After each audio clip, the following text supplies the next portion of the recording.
And this is the JP40 battery, good for 6 to 12,000 watts. How much power can it do? What's it good for? Man, my fingerprints are all over this thing already, but it looks so beautiful. I love it. Let's unbox this thing and see what's inside. The best part. Wow. Oh, check out the bottom. JP40. It does remind me a lot of the JY40. If you liked the JY40, you're gonna like the JP40. Take a look at this. You can mount this thing right on the bottom, just like an amplifier. Post terminals, those things are awesome. There is the remote control phone jack that goes there and goes into the remote if you buy it separately.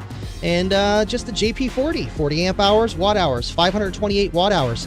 Length, 11.5 inches. Width, a little over 8. And height, only 3 inches tall. We're gonna do a few tests. We're going to do one just by the battery alone. No alternator, no nothing. What can it do by itself? How much power is within this thing? Then we're going to put it onto a stock alternator setup. And we're going to try to simulate a single high output alternator setup. Now, this JP40, you can run up to 450 amps of alternator input. So how much power can it do? And what is this battery kind of geared for? Who is it geared for? How much power? That's just every question we're going to find out right now. The first test, what we're going to do is see how much power we can get out of this battery down to 12 volts. It's a 12-volt battery, starting at 13.4, 13.5 resting. So there's some more meat in this battery below that because it's a 12-volt battery. It's a lithium iron phosphate. It's got 4 cells in series and 2 in parallel. 8 cells all together and 3.2 volts per gets you around that 13.2 to 13.4 operating range, perfect for car audio and the like. But without further ado, let's see how much power this thing can do to 12 volts, and then we're going to see how much power it can do down to 11 just by itself. Down to 12 volts.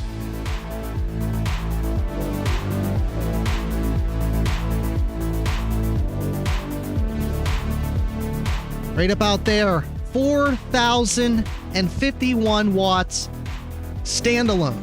That is impressive. 339 amps, so perfect for a 3,000 watt setup by itself all day, because this power here is battery power, not amplifier power. You gotta factor in efficiency of your amplifier. Let's do that one more time, but down to 11 volts and see how much more we can get. We got 6,268 watts down to 10.9 volts, right around 11 volts, which in my opinion is still well in that operating range of this type of battery. And do you want 10.9 volts? But still, it did the rated number 6,000 to 12,000, just did 6,000 standalone. Now, let's see if we can get more power out of this thing with an alternator. I'm gonna give it a minute here just to let it charge up and go from there. We are at 14.8. The operating charging range is anything from 14, 14.4, 14.8. Keep it around there with this lithium iron phosphate JP40. All right, so now let's do what we did before. Down to 12 volts and down to 11. Let's see how much more power we can get out of this thing with just a stock alternator or one power supply.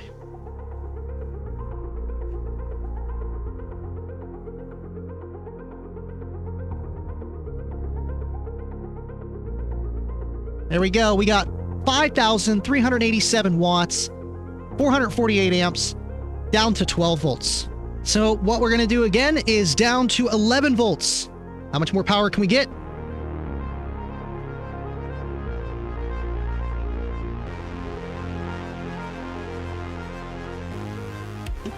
Wow, 7,658 watts down to 11 volts on a stock alternator. Almost 700 amps. You know, that's pretty impressive. Now, we're still not there to that 12,000 range, but we're pretty close. Almost 8,000 watts. Now, of course, down to 11 volts, but still, you know, good for like, 5,000 watt system. You know what I mean? Clamping, and yeah, you're going to be seeing 11s, but on a stock alternator, it's not terrible. All right, so next, what we're going to do is high output alternator, 300 amps of current. Again, this can handle 450, but let's see if we can get close to that 12,000 range. Let's do it.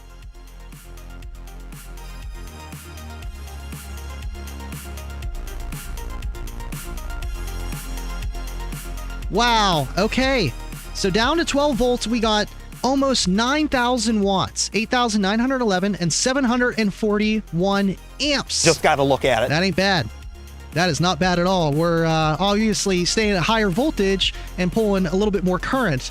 And with the high output alternator, that is possible. What we're going to do is bring it down to 11 volts and see if we can get to 12,000. Let's see what we can get down to 11 volts.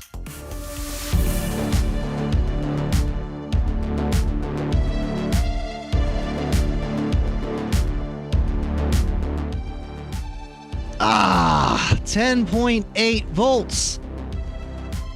Man, 10,688 watts, 980 amps of current. That still ain't bad. You know, they say you can run 450 amps on this thing. Maybe if we had another 150, I think we could probably get that 12,000 around that 11 volt range. You know, once you go below like that 10.8, 10.9, that's kind of pushing things. Below that, yeah. But still, let's see if we can get 12,000 watts out of this battery. What we're going to do is I'm going to let it charge, and we're going to go full rip, just see what we can get, and see what voltage we're at when we get to 12,000 watts. Wow, okay. 10.6 volts. See, we still got more meat in this battery in the 10 volt range. 10.6 volts. 12,627 watts. Whew. That was a close one. So we got the rating, but at 10.6 volts and only 300 amps of alternator. So maybe you could stay above 11 volts with that 450 amps, 12,000 clamped, which in my opinion, I don't even think they rate it like that. It's really rated for a 12,000 watt amplifier. About 94 degrees on the side of the case, it's looking like. It might be from the wire here. This wire is a little warm. Oh, would you smell it? Sand. Oh, look at that. Right. I do smell it. We're just going to go a dynamic burst of what this battery can do. And honestly, you're going to be shocked with the numbers. Did a little bit of testing before this. It's kind of crazy. Let's just see battery by itself, a dynamic battery burst. The first ever on this channel. Are you ready? You're gonna see some serious Wow, holy moly. 8.9 volts, but we got 14,685 watts. That's crazy. 14,000, almost 15,000 watts. Burst or not, that's crazy. The battery didn't blow up. The battery did not blow up. Are you all right? Yes, fine. Never better. Now, one last test here, just for the guys that are, okay, how much power can it do on a long burst? What we're going to do is for about 30 seconds, we're going to put it under like 4,000, 5,000 watts and see what the voltage drops down to. We'll try to keep it around 5,000 watts. I don't really want to do the 6,000 watts because we're not going to have any power into this thing. And it might dip down into the 10s. So I'd say about 4,000 to 5,000 watts and see what it does. Ooh, too much. Guess we're going 5,000, huh? 4,767. And you can see, to hold that power, the voltage is going down, but the current is going up. And it's keeping it right there. It's been about 15 seconds.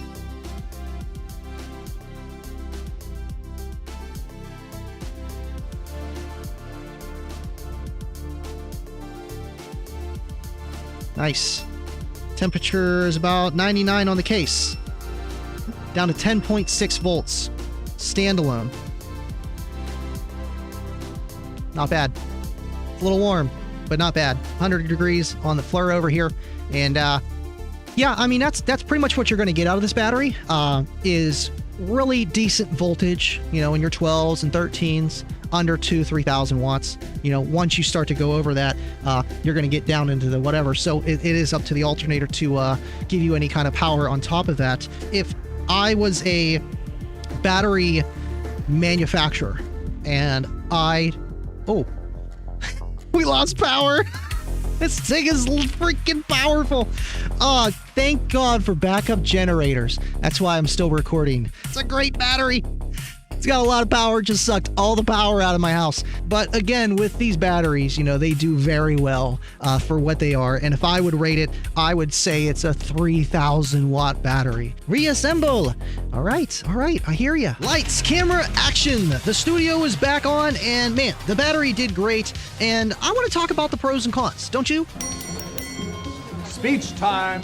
Now, a big pro, obviously the battery did its rated numbers in the manual, and of course, you know, it's 11 volts. Yeah, I know it doesn't seem that great, but being a 12 volt battery, a 13 volt battery, you're going to be dropping into the 12s and the 11s with that, just because that's how batteries work. If you want to stay 13, 14, 15 volts, you're going to have to run something else. An LTO chemistry, lithium ion chemistry, or even the sodium chemistries. But even those, I don't know, man. I will be testing the JY Sodium MD20 and, man, of course, DIY batteries from Sherco. So a lot of stuff in the future is coming for battery tests, but I wanted to do this, and Cornut sent this to me.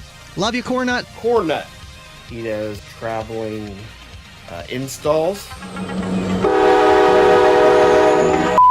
I had to do it right, test it, talk about it, and really put it through the ringer to see what it can do, what it could do in a realistic, you know, atmosphere, as in the last power test of just how much power, what's the voltage dropping when the battery's exhausted, because I know you guys are going to be clipping and you're just going to be blaring it as loud as you can. Please stay tuned for just more battery videos. The one con I'm going to say is the battery did great. Pros, it looks great, it's amazing, I like it. But the one con that I just struggled with, even with just testing, is the terminals. They look amazing. It's just, they're too small. You know, the JY40, those have pretty small terminals and only 4 spots, and there's ways around that to add more busing and distribution. They do sell busing distribution for the JP40, but not everybody's going to want to do that. And I just bought the battery. I don't need the remote wire for the voltage, which is cool. That comes with it as well, but I didn't do that. And, well, I'm stuck with that, and I only got these 2 small terminals. So there are ways around it by adding a distribution block separately. Other than that, I think the battery looks the part, and it does its job too. And being lithium iron phosphate, it's a lot easier to just blend in with your system. There's some things you can try to make it work a little bit better, and it's just a little bit easier rather than running an LTO, SCIB, or sodium battery. There's so many types, and I feel like lithium iron phosphate is that easier type to use. Just because of the chemistry and the voltage range, and it gives you a lot of power in a small space. I appreciate you guys for watching. I'm not going to keep you here forever, and yes, so much power, it knocked out the entire studio. We are upgrading. I mean, we got 300 amps of power supply in here. It's kind of crazy. But thank you guys so much for watching. Tune into the live streams every Tuesday and Friday. Win some stuff from Kicker, of course. You see all the Kicker stuff in this room? Yeah, we do that every Tuesday, 8:30. Either Kicker Unmasked or Kicking It with Andy. Make sure you guys tune in. And, hey, Patreons, love you. The Green Team, YouTube members, love you so much. And everybody that tunes in and supports the channel, I love you guys. And you know what I'm going to say. As always, stay living loud. I'll see you guys on the next one. Oh, is it 2 in the morning?